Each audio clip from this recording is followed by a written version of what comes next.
Për kufizimi si menopauze parakoshme, ne i referohemi moshës nën 45 vjeç.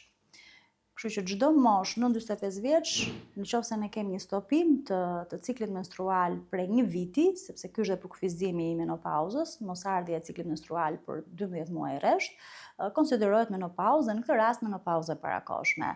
Në rastet e mia klinike, kam pasur raste dhe të vajzave në moshën të 30-at që kanë kaluar në një menopauzë prekokse që themi ne, ose menopauzë të parakoshme. Që kuptohet është një e papritur për atë paciente, sepse është dhe një moshë që një pjesë e mirë e vajzave sot mendojnë që të bëjnë dhe planifikimet familjare ndonjëherë. Por gjithmonë kjo është e lidhur pak edhe me një faktor gjenetik.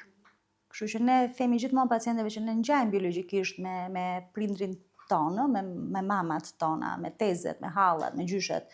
Kështu që nëse ne kemi një historik në familjen tonë të një menopauze prekokse të parakoshme në historikun familjar, patjetër ne jemi më të prirur për ta bërë dhe ne këtë menopauzë të parakoshme, kështu që duhet jemi më të kujdesshëm te planifikimi familjar që të mos e lëmë për shumë gjatë duke shtyr, por të marrim masa më përpara që të mos na gjejë të papërgatitur.